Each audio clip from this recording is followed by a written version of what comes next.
안녕하세요. 김동섭입니다. 4월 4일 아침 시작하도록 하겠습니다.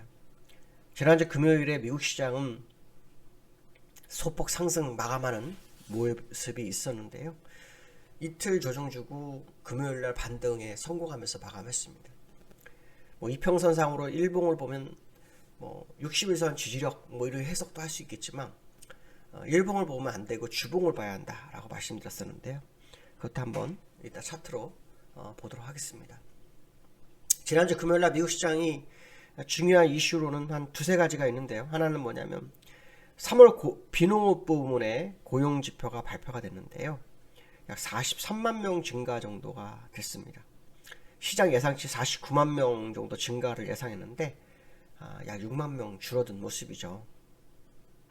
그렇지만 실업률이 시장을 좀 방어한 것 같습니다. 실업률이 3.6%가 나왔어요.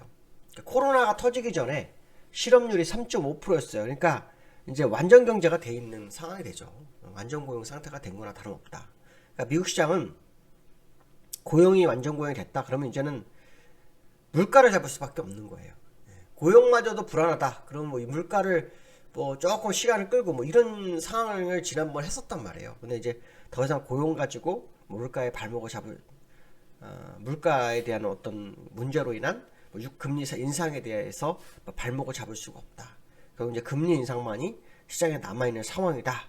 이런 해석도 될 수 있는 거예요. 결국 그 비농업 부분이 증가가 덜했지만 실업률이 낮아진 거, 이것은 사실 어떻게 보면 해석하기에 따라서 호재가 될 수 있고 악재가 될 수 있는 거죠. 전체 경제로 보면 호재지만 금리 인상을 다가오는 시점으로 봤을 때는 악재인 거죠. 그죠? 왜냐? 좋으면 금리 인상을 해야 되는 거니까요. 더 빨리 해야 되는 거. 어차피 정해져 있으니까 그럼 실업률만 봐. 그러면 호재겠죠. 그러니까 어쨌든 그런 식으로 해석되는 상황이다. 이렇게 보시면 될 것 같고요. 그 다음에 이제 국채금리가 요즘 이제 화두죠.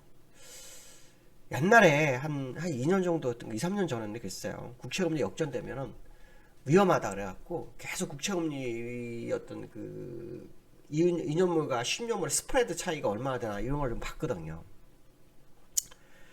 그런데 지금 2년물, 6년, 10년물이 역전이 계속 되고 있는데요. 2년물이 2.46이었고 10년물이 2.37이었어요. 37%. 그러니까 이제 장단기 금리는 역전이 된 거죠. 보통 장단기 금리가 역전되면은 경기 침체로 보는데 패트릭 하커 필라델피아 연은 총재 같은 경우는 이거를 그냥 채권 수익률 곡선으로만 어떻게 신호로만 보려고 이렇게 하는데 그렇게 될 수는 없을 거예요. 결국은 시장이 이걸 받아들이는 시점이 올 건데 그 시점이 언제냐의 싸움일 뿐이라 봅니다.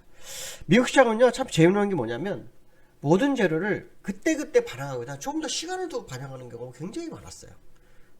그래서 그 부분이 아마 현재 이 국채금리에도 적용되는 게 아니냐. 그렇다면 이 국채금리가 지난주부터 역전이 됐으니까 이번 주 다음 주 정도 되면 이제 시장에 본격적으로 영향을 미치지 않겠나. 특히 5월 달에 미국이 0.50bp 금리 인상이 거의 100% 확실시 돼가고 있잖아요.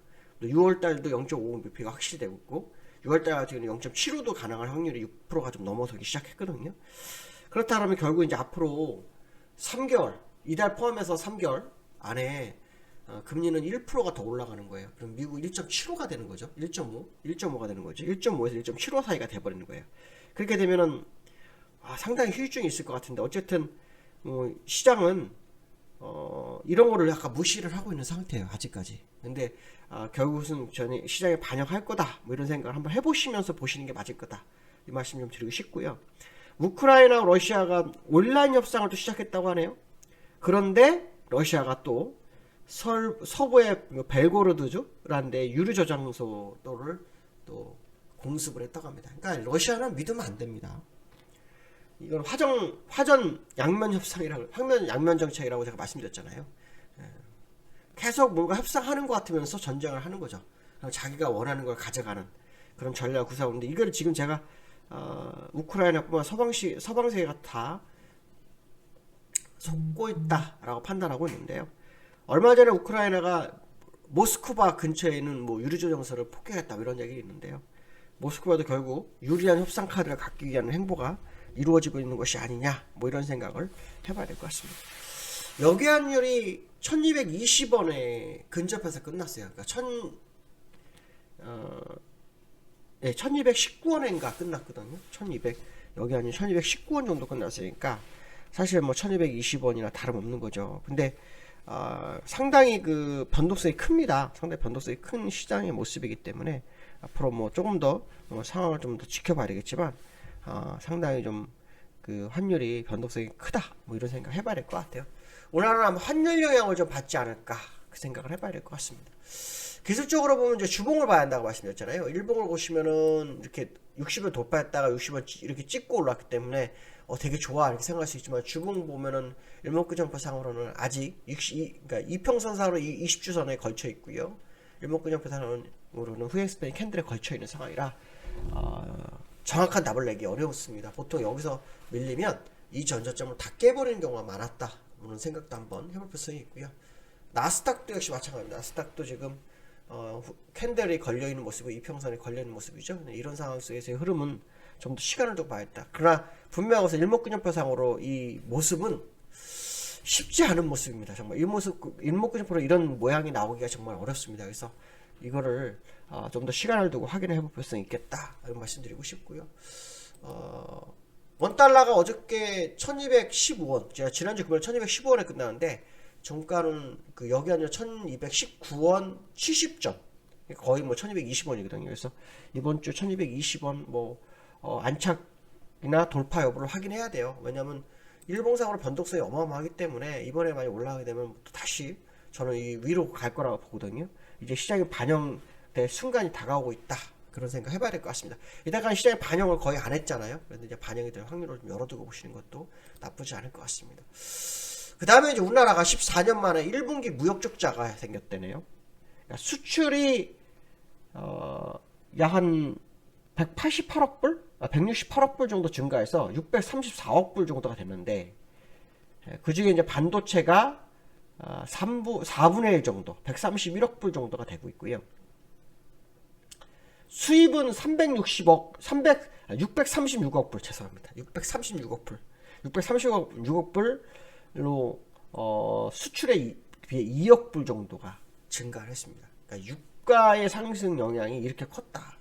그러니까 유가가 지금 100불 넘어가면 우리나라는 지금 계속 위험해지고 있는 거죠. 그러니까 유가가 더는 올라가지 말아야 된다. 정제 마진을 갖는 기업들도 100불 넘어가면 피곤해집니다. 그러니까 사실은 우리나라는 제일 좋은 게 얼마냐면 70불, 80불, 60불 요 사이가 제일 좋습니다. 그러니까 제가 지난번에도 한번 뭐 기술적으로 한번 보여드렸었는데 유가가 조금 내려가주는 모습이 있어야 될 거다라고 보시면 되는데요. 서브텍사 주유율가 한번 볼게요. 서브텍사 주유율은 일단 100불 밑으로 내려왔더라고요. 100불 밑으로 내려왔어요. 서브텍사 주유율가 100불, 99불 정도 내려왔죠. 근데 이제 일봉으로 보면 추세 하락으로 좀 보일 수 있는데 주봉으로 보거나 월봉으로 보면 싸우는 거예요, 그냥. 아직은 추세 반전으로 보기에는 조금 부담스럽고요. 확인을 좀 더 해야 되는 거다. 저는 윗꼬리를 메워주러 갈 확률을 열어두고 보고 있다. 이런 말씀 좀 드리고 싶고요. 그 다음에 이제 세 번째로는 2700대 가두리장. 무슨 말이냐면 2700에 갇혔잖아요. 지금 2739거든요. 코스피가. 이거를 벗어날 수 있느냐, 밑으로 빠질 거냐의 싸움인데 위로 벗어나기 만만치 않을 겁니다. 왜냐하면 수급이 너무 안 돼요. 수급이 안 되고 있고 수급에서도 보면은 지금 현재 외국인과 기관이 사야 되는데 지난주 금요일날 기관들이 며칠 동안 샀던 거 싹 다 버렸어요. 그렇기 때문에 이 기관들도 이제 또 방향성 없는 상황이다. 뭐 이런 생각 해봐야 될 것 같아요. 그 얘기는 무슨 말이냐면 2700을 지키는 게 쉽지가 않을 거다. 그렇기 때문에 한번 시장 상황을 좀 더 면밀히 검토해보면서 보실 필요성이 있겠다. 결론적으로 말하면 미국이 조금 강해 보인다 한들 사실 긍정적으로 시장을 접근하기가 참 부담스러운 장 아닐까, 뭐 이런 생각 해봐야 될 것 같습니다. 오늘 여기까지 하겠습니다. 감사합니다.